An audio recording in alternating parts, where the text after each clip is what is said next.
continuamos con la serie de conferencias nacionales con motivo del festejo del aniversario de la Academia Mexicana de Derecho Juan Velázquez, y hoy tenemos precisamente a un miembro destacado del capítulo Tlaxcala, un hombre muy estudioso, muy capaz, que ha trabajado arduamente y de una manera muy proba en la función pública, al maestro Jesús Castelán Pérez, que pues nos da mucho gusto que estés en la fiesta de la Academia, que también es tu fiesta como miembro, y que eres un hombre que le has aportado mucho a la Academia, a la docencia, y eso te lo agradecemos desde el interior de la Academia, Jesús.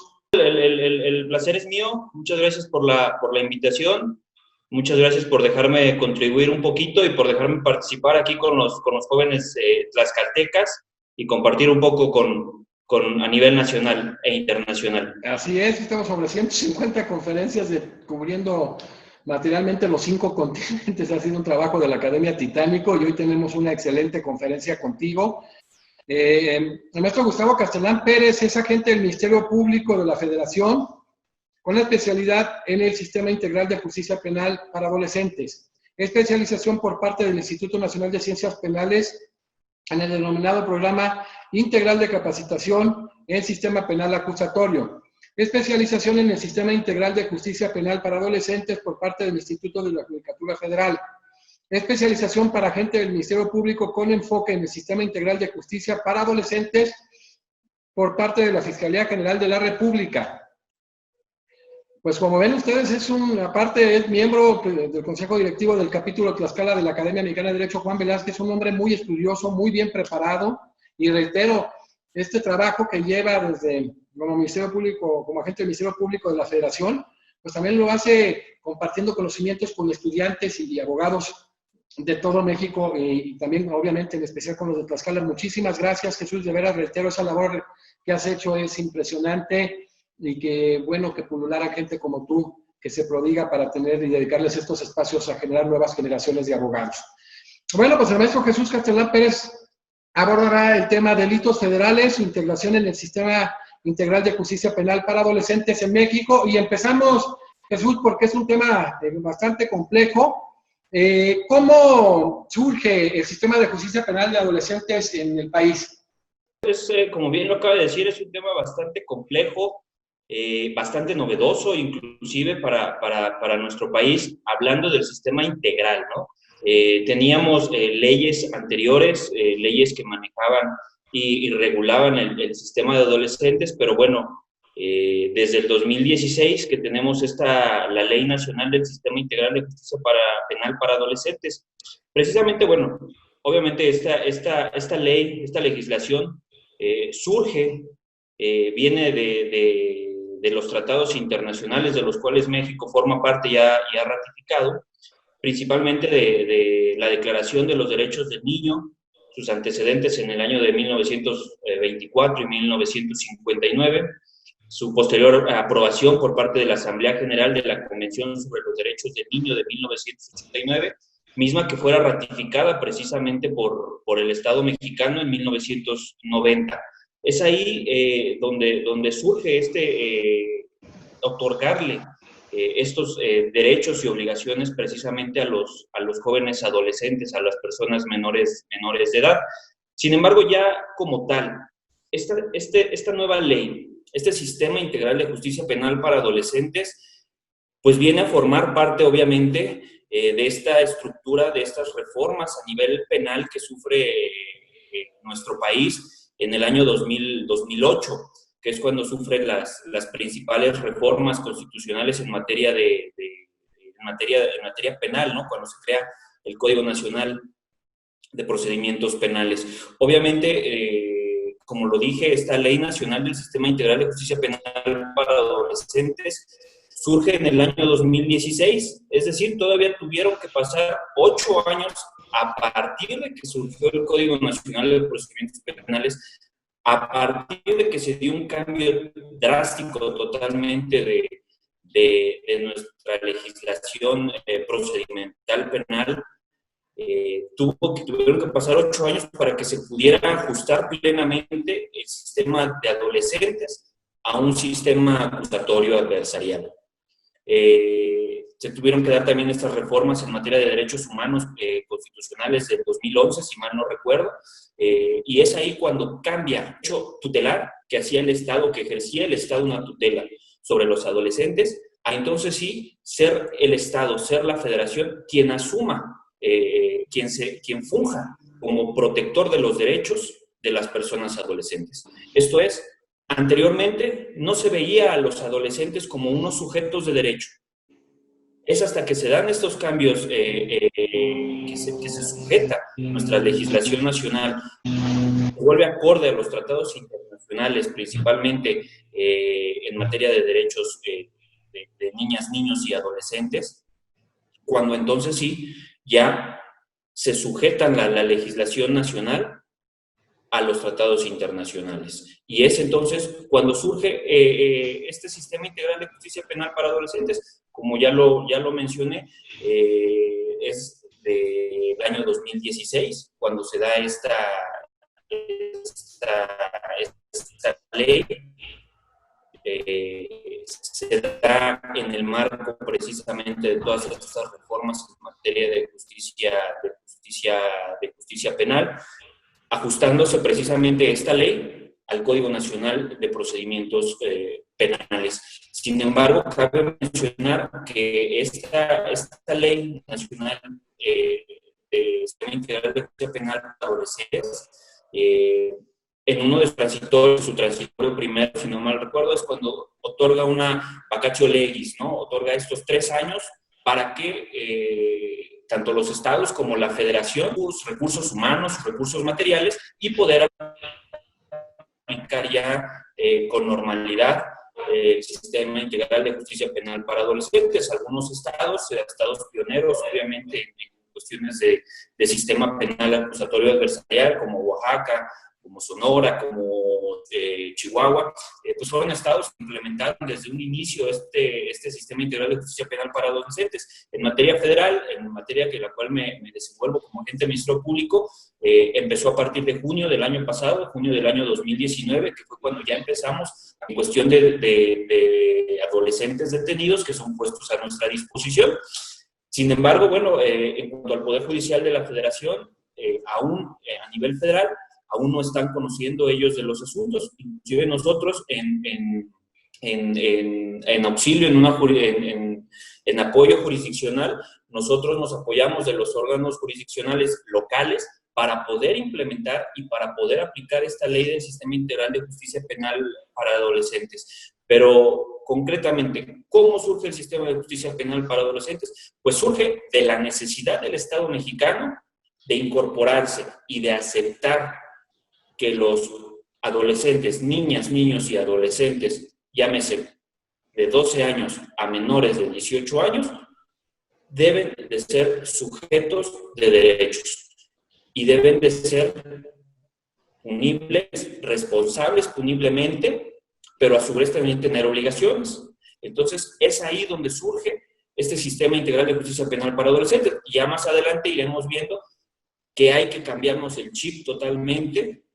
Hay que quitarnos que el Sistema Integral de Justicia Penal para Adolescentes no es como el Código Nacional de Procedimientos Penales. Si bien los adolescentes ya van a ser sujetos de derecho por tal motivo justamente responsables, eso no quiere decir que se les va a sancionar de la misma manera que a los adultos. Y qué bueno que haces ese planteamiento donde se busca estar en los estándares del Sistema Interamericano de Derechos Humanos, como hiciste tú con esta Convención Americana sobre los Derechos del Niño, el artículo 17 de la Convención Americana sobre Derechos Humanos, el 16 del Protocolo Adicional de San Salvador y el mismo 5.5 de la Convención Americana sobre Derechos Humanos en el trato que tiene que darse en privación de libertad y en el tratamiento en tribunales. Excelente ese planteamiento, y porque al final va a haber una pregunta en relación a ese tema, si se cubren actualmente en México los estándares interamericanos en el tema normativo, institucional y de políticas públicas. Maestro Jesús Castellán, ¿qué delitos del Fuero Federal tienen mayor índice de comisión en México? Así es, doctor. Bueno, obviamente tenemos que entender que nuestro país es muy amplio, muy grande, pues cada zona geográfica tiene su índice. La zona centro, la zona en la cual yo me encuentro, al tener conocimiento y contacto con los compañeros ministerios públicos los órganos jurisdiccionales. Hablamos de Tlaxcala, hablamos de Querétaro, Hidalgo, Estado de México, Ciudad de México, Puebla, zonas de Veracruz.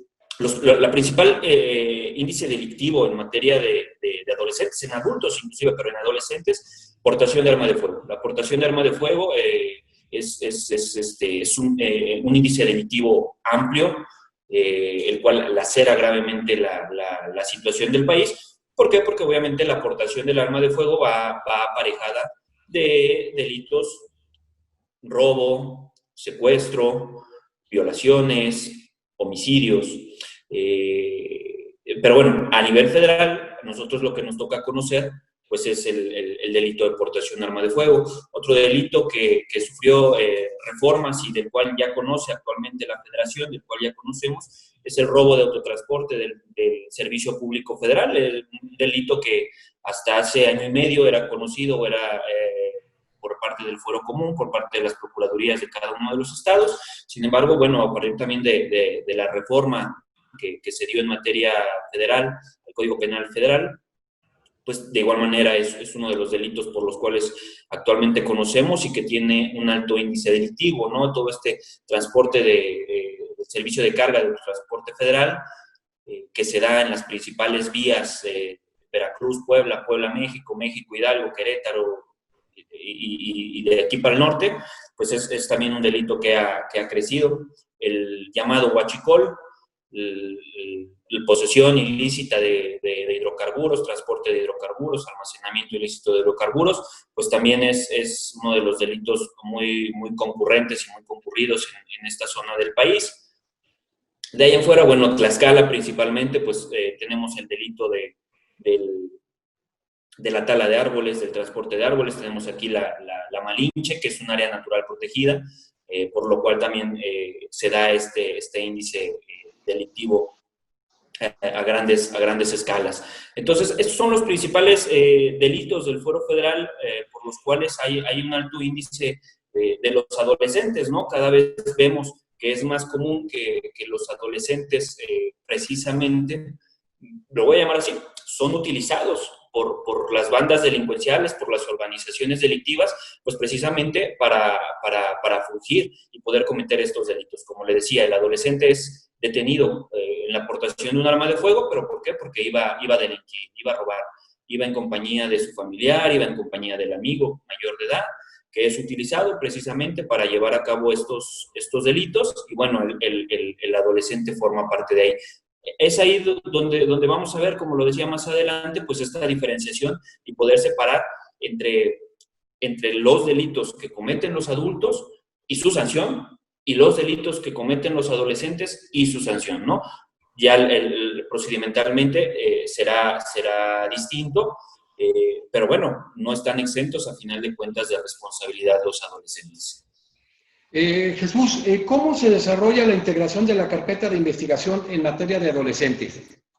Bueno, ya procedimentalmente hablando, tenemos que entender, como lo dije, el marco del Sistema Integral de Justicia Penal para Adolescentes se da dentro de esta legislación penal que se da con las reformas a la Constitución Política de los Estados Unidos Mexicanos en materia penal, y que se ve plasmada y materializada con el Código Nacional de Procedimientos Penales.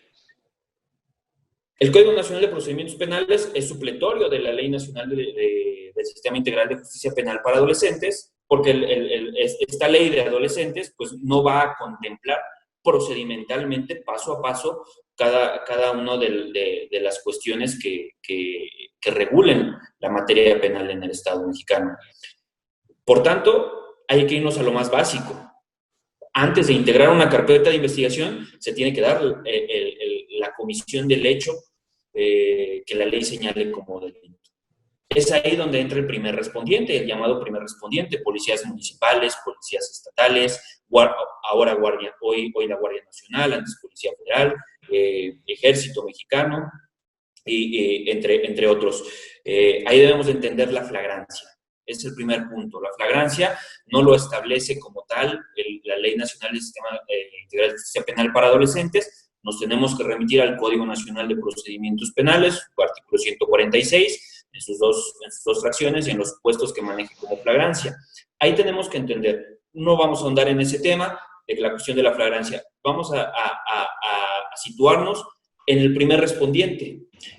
La actuación del primer respondiente tiene que ser igual que como hace una detención de una persona adulta, pero con mayor exigencia a los derechos a los cuales está respetando, que es la de un menor de edad. En cuanto al primer respondiente, como lo dije, como policía municipal, estatal, Guardia Nacional, etcétera, tiene ante sí la detención de una persona de la cual ya puede tener conocimiento que es un adolescente, en primer lugar, debe tratar de cerciorarse de que es una persona adolescente. Hay adolescentes que pueden aparentar 20, 21 años, o hay adolescentes que inclusive se ven más chicos. Entonces, en primer lugar, se tiene que cerciorar de que se trate de una persona adolescente. En segundo lugar, debe dar lectura de sus derechos como persona adolescente, lectura y explicación íntegra de sus derechos, y permitirle en ese momento hacer una llamada para poder estar acompañado en todo momento de una persona de su confianza. Llámese familiar, llámese amigo, llámese abogado.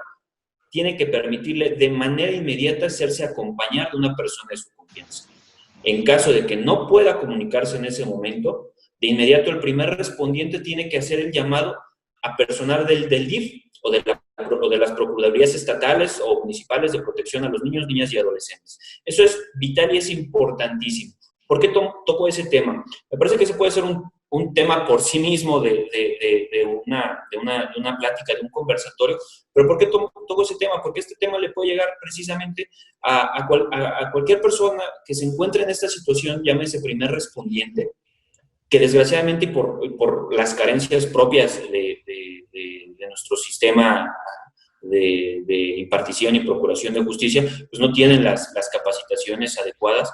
Pero sí es muy importante y es un tema muy sensible que todo primer respondiente de manera inmediata haga acompañar al adolescente de persona de su confianza o de personal del DIF municipal, del DIF estatal, de la Procuraduría de la Defensa de los Niños, Niñas y Adolescentes. Eso es un tema importantísimo. Otro tema importantísimo es hacer el uso racional de la fuerza. Desde luego, habrá adolescentes que se resistan a la detención. Hay que aminorar esa resistencia, pero hacer el uso racional de la fuerza en todo momento. Hay que evitar poner candados de manos o las llamadas esposas. Desde luego, eso es otro tema importantísimo.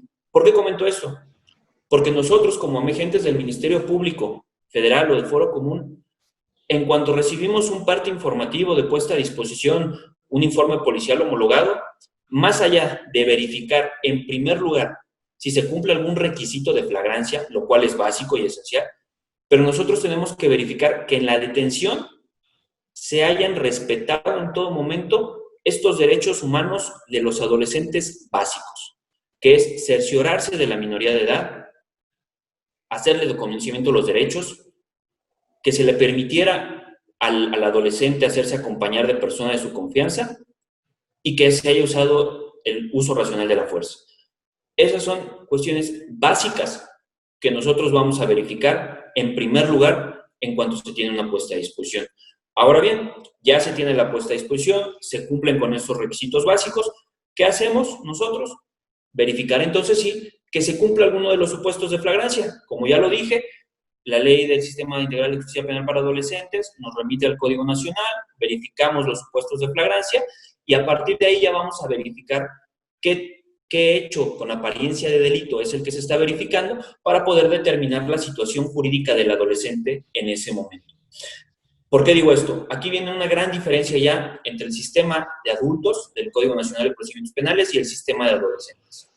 El sistema de adultos maneja y establece cuáles son los delitos que ameritan prisión preventiva oficiosa. El Sistema Integral de Justicia Penal para Adolescentes no habla de prisión preventiva oficiosa. ¿Por qué? Porque ya no va a ser una de las penas que se le va a imponer al adolescente.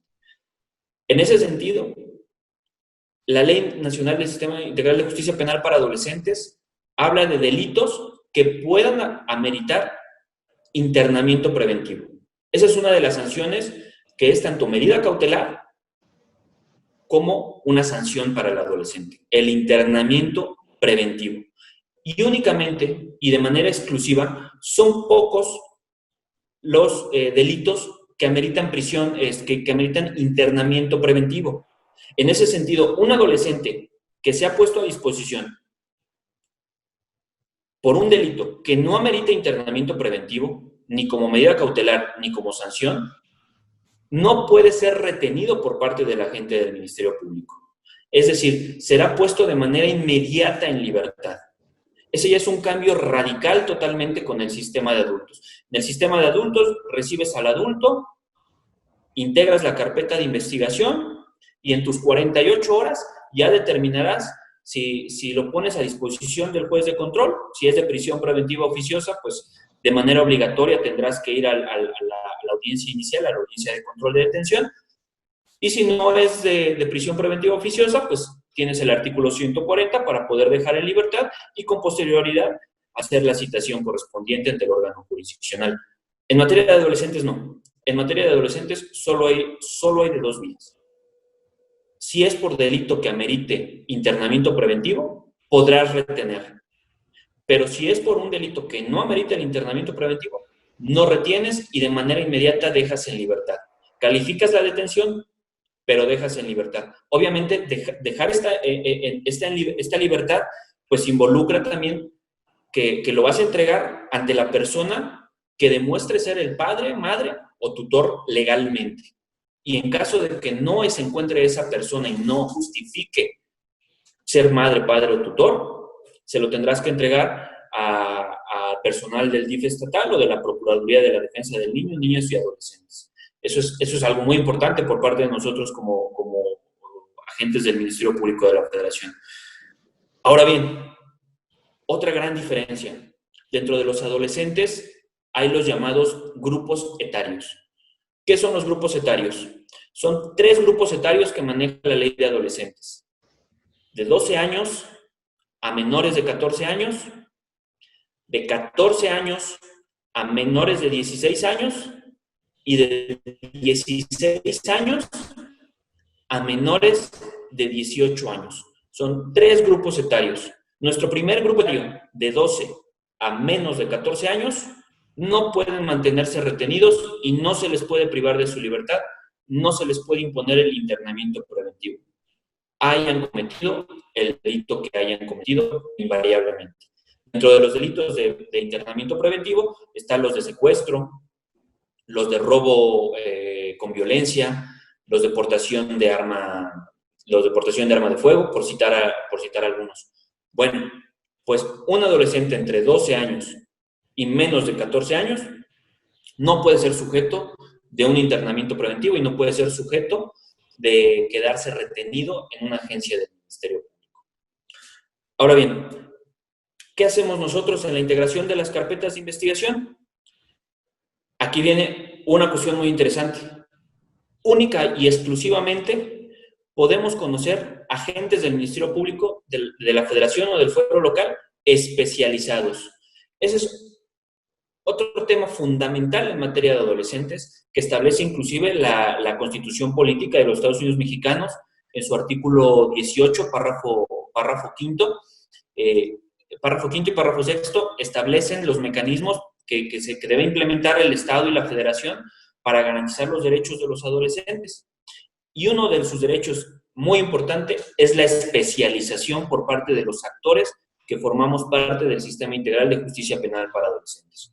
Reitero, únicamente podemos conocer agentes del Ministerio Público especializados, defensores especializados, ya sea defensores particulares o defensores públicos locales o federales especializados. Únicamente pueden formar parte jueces especializados, tribunales especializados, y con especialidad no me refiero únicamente a haber tomado el curso en línea de 2 horas y ya soy el especializado en materia de adolescentes.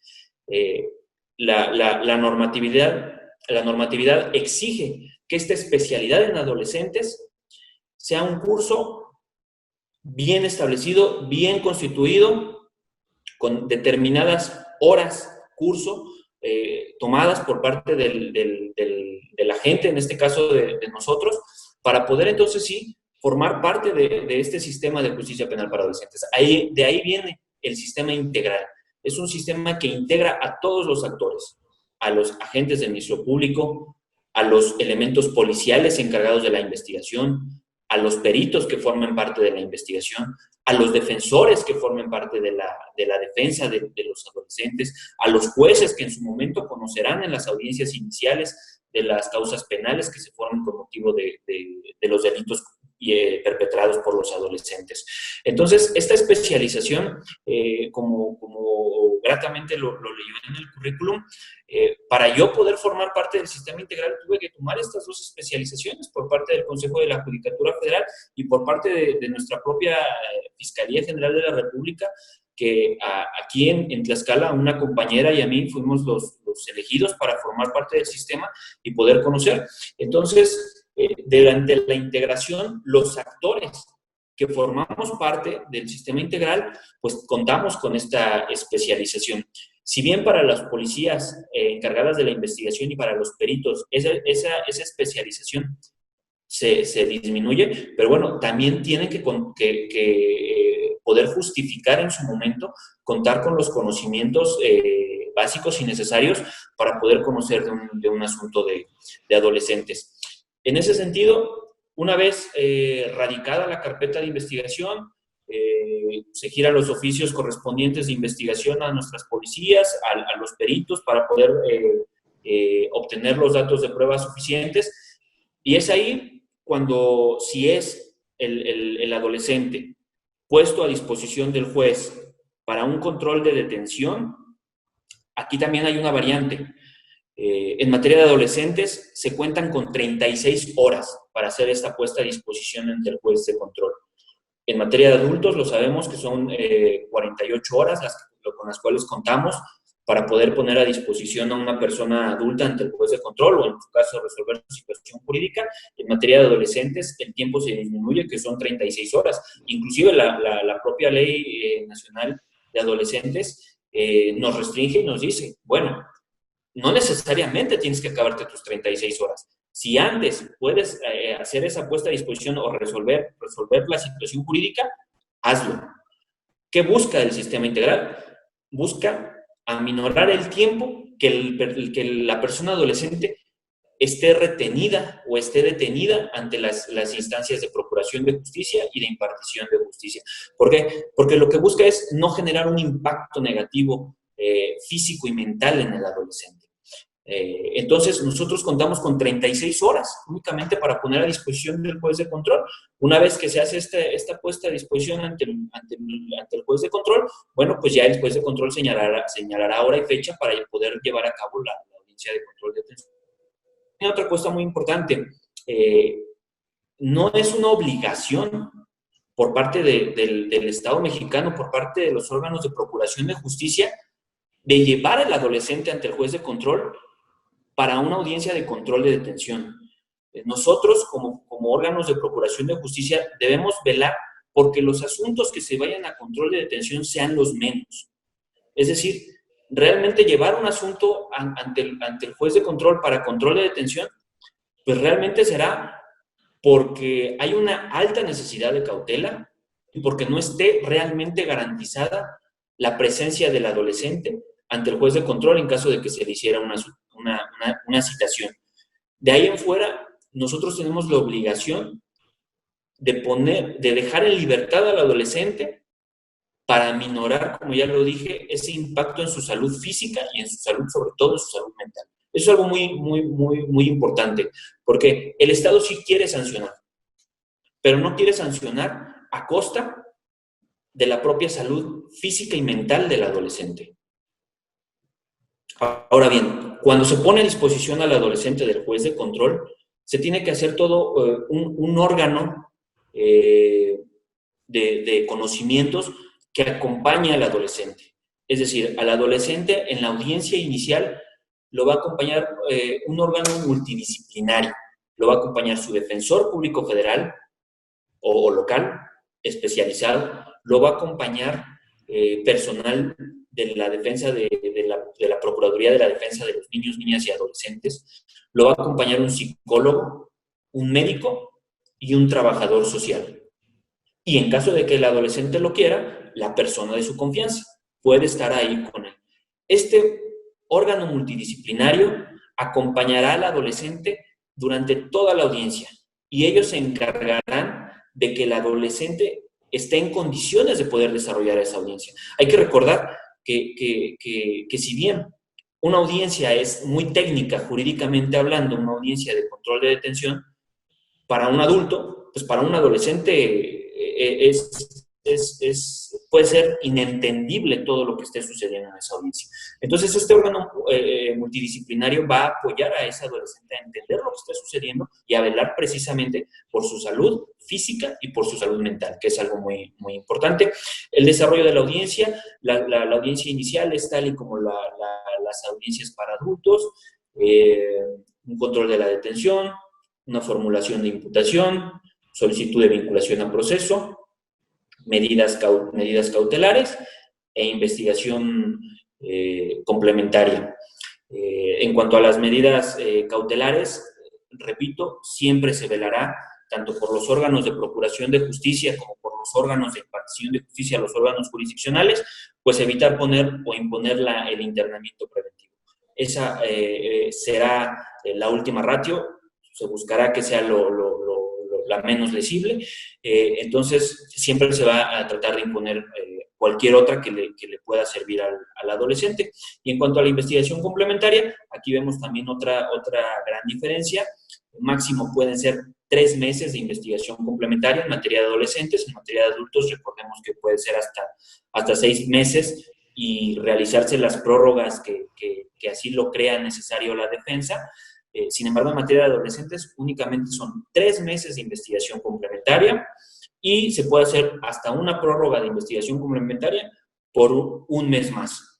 Esto aparejado precisamente a darle una celeridad y a darle una tramitación rápida al sistema integral de justicia penal para adolescentes y para evitar tener tanto tiempo sujeto al adolescente a un proceso o a un procedimiento penal. En ese sentido, me parece a mí maravilloso este sistema, porque este sistema sí es ágil, este sistema sí es dinámico, este sistema sí evita que las causas penales se prolonguen.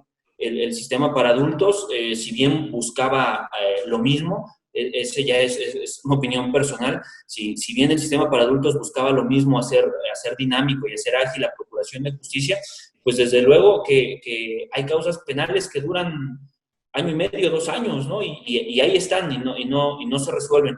Esto pues por el derecho de defensa de los imputados o de los acusados. Pero bueno, en materia de adolescentes no. En materia de adolescentes los términos son muy tajantes. Se lleva a cabo la investigación complementaria, fenece la investigación complementaria y bueno, o se solicita el sobreseimiento o se acusa por parte del agente del Ministerio Público. En este caso, una vez cerrada la investigación complementaria, contamos únicamente con 5 días para poder formular acusación. Se formula acusación, acudimos a audiencia intermedia. La audiencia intermedia se desarrolla de la misma manera que en materia para adultos y se fija fecha que no podrá ser máximo de 3 o 5 días posterior a la audiencia intermedia, se fijará fecha para audiencia de juicio y se celebrará el juicio.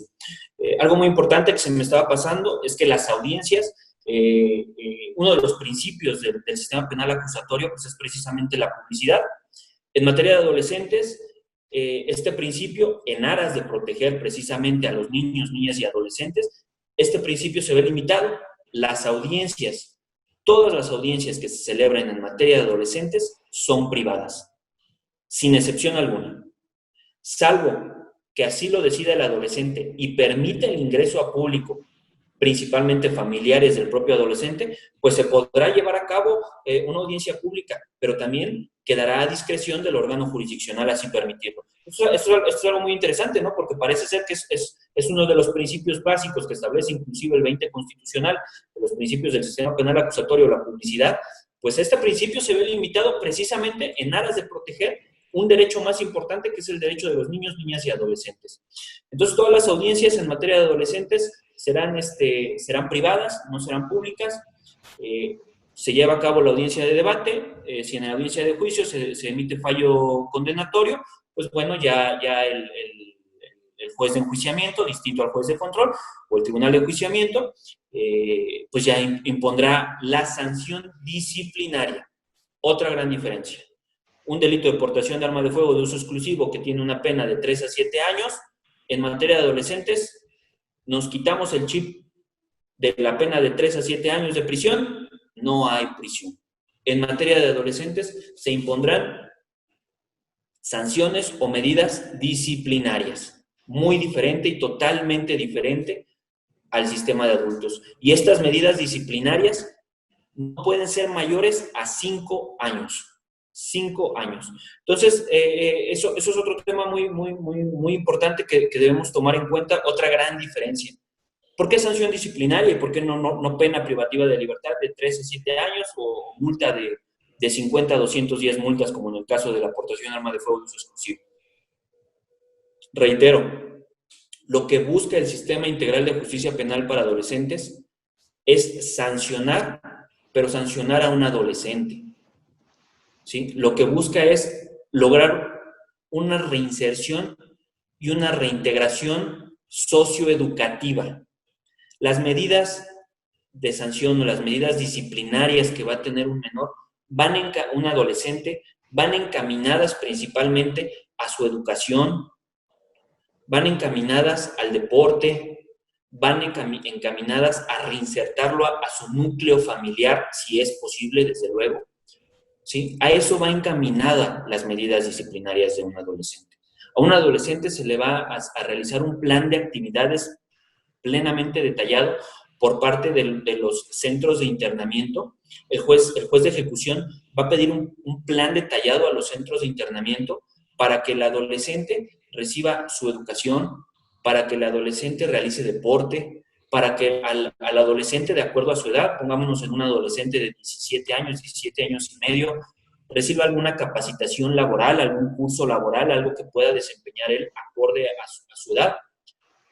Eso es lo que va a buscar darle una rehabilitación, un tratamiento médico, si en el centro de internamiento detectan que el adolescente requiere algún tratamiento psicológico, algún tratamiento en el cual juntas con la familia, se lo van a dar. Eso es lo que va a buscar el juez. Esas son las medidas disciplinarias que va a buscar el juez, reiterando como última ratio, pues que sea la del internamiento preventivo, que bueno, el internamiento pues podrá ser un internamiento domiciliario, puede ser el internamiento en un centro de internamiento juvenil, o puede ser un semi-internamiento. El semi-internamiento será donde el adolescente durante todo el día esté en el centro de internamiento realizando las actividades y por la noche se le permita acudir a su domicilio. Y reitero, esto máximo, o sea, es una pena máxima por 5 años.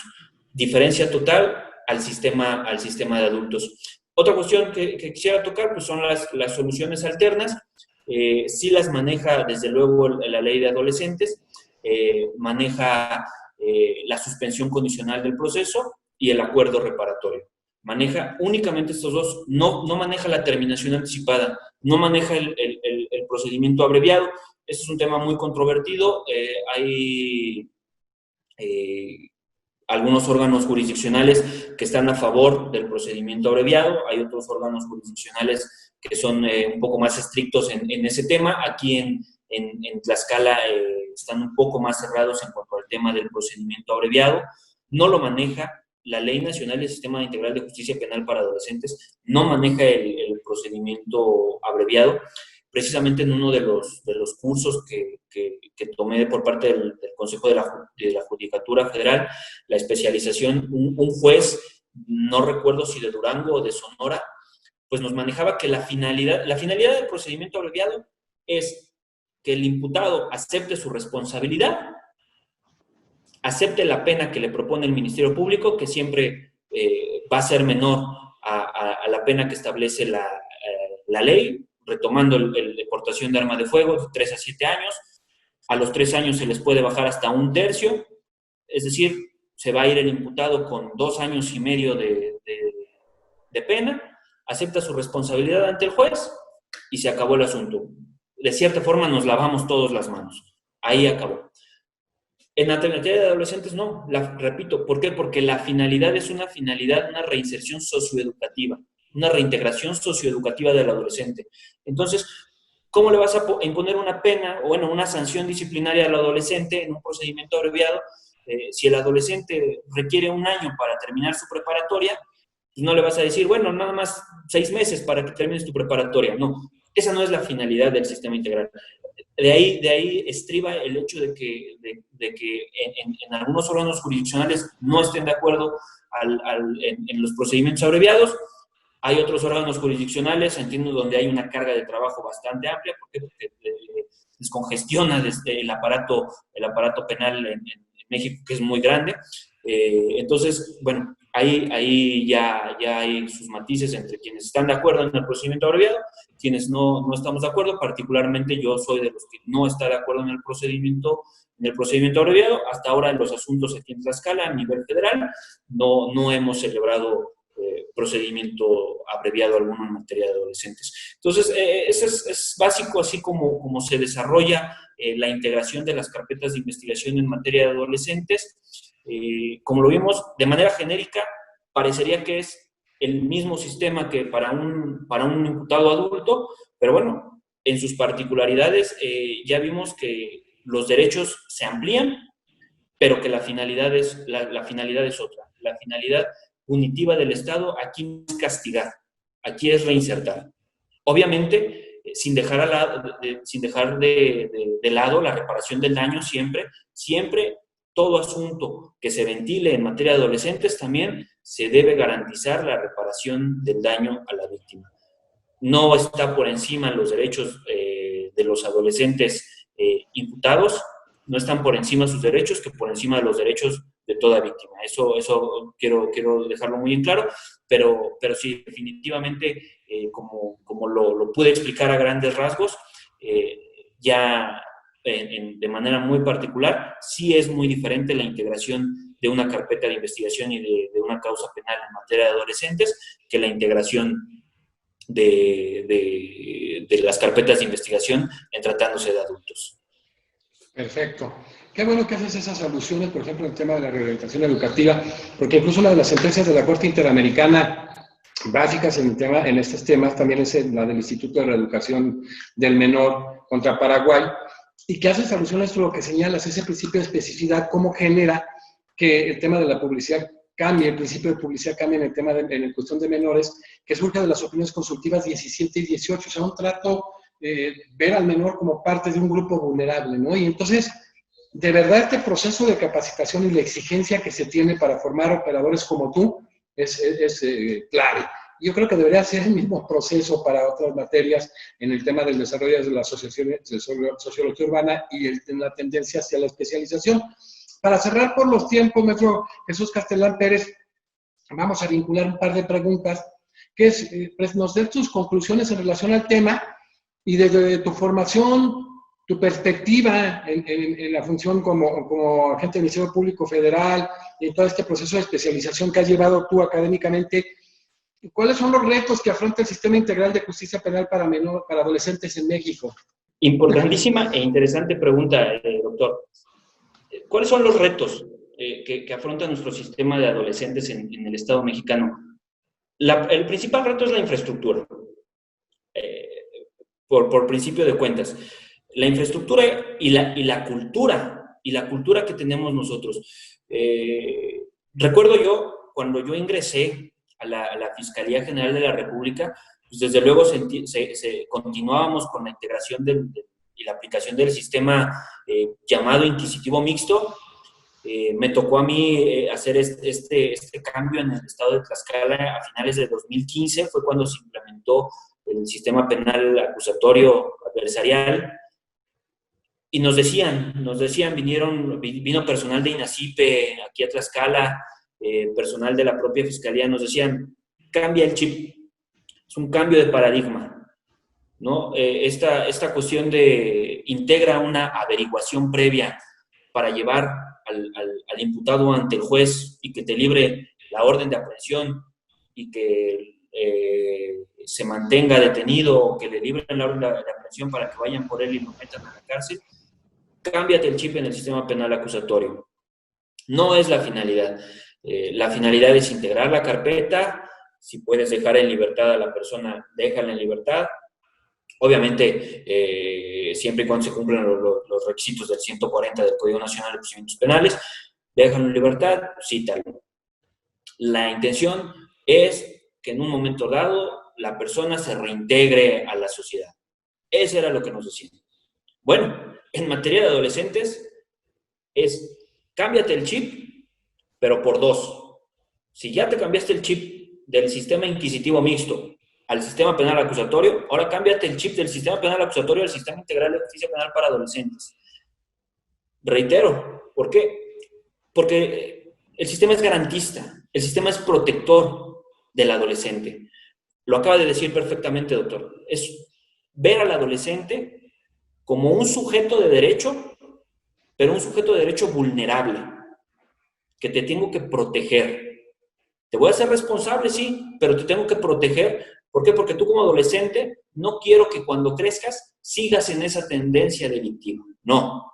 Yo lo que busco es, de manera socioeducativa, regresarte a la sociedad, que seas una persona de bien. Entonces, eso es un reto muy importante para el sistema integral de justicia penal para adolescentes. Que todos los actores, todos los que formamos parte, nos demos cuenta y entendamos en qué parte del derecho penal para adolescentes nos encontramos.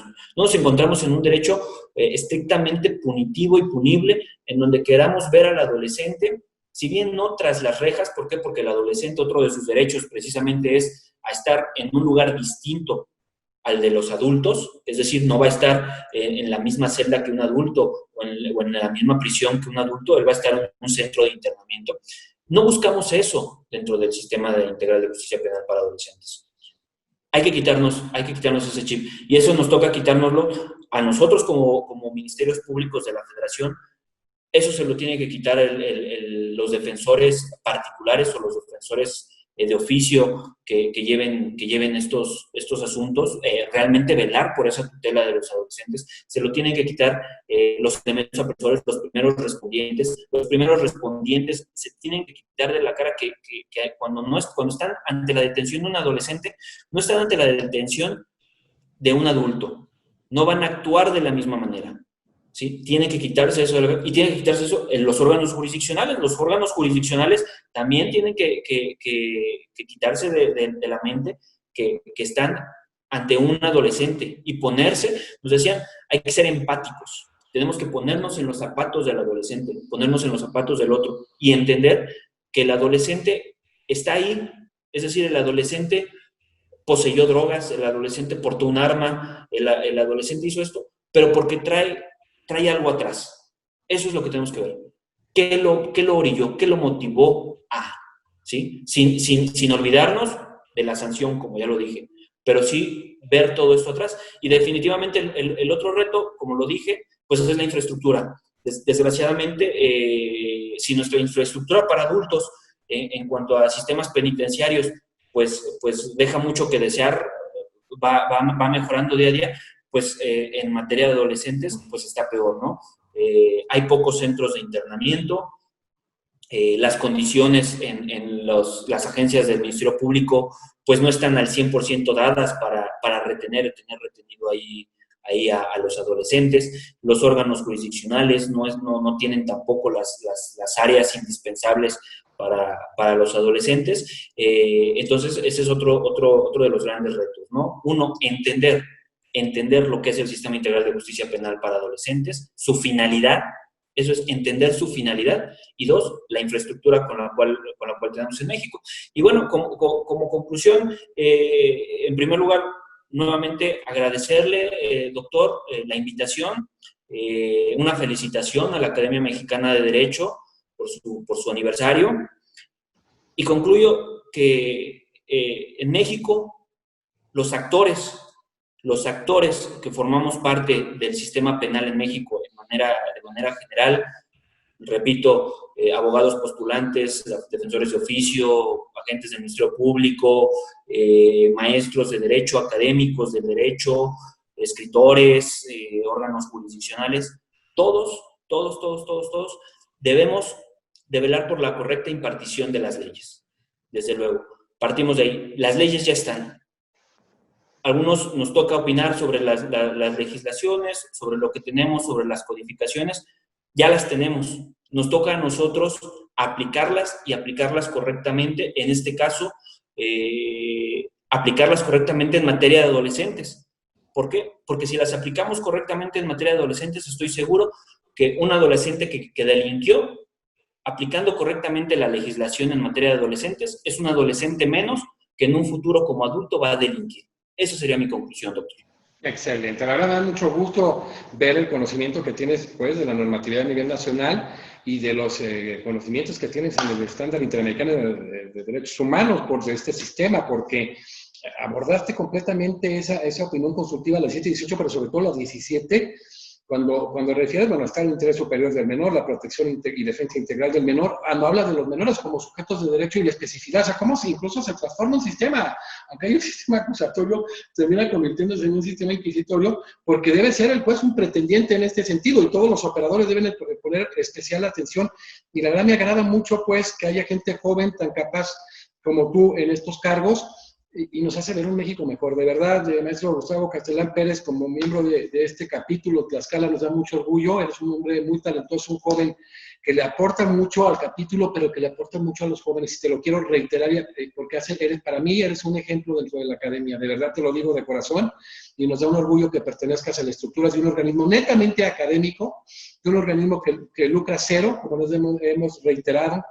Aquí no son líneas políticas, sí se busca la incidencia con académicos y estudiosos a nivel nacional, a nivel europeo, a nivel americano. De hecho, vamos a cubrir los 5 continentes, sobre todo para buscar políticas públicas, para que los elementos básicos del derecho, que sea la normatividad, las políticas públicas y los recursos vayan a dar para que los derechos no se conviertan en derechos imposibles, como lo decía Néstor Pedro Sagüez. Muchas felicidades.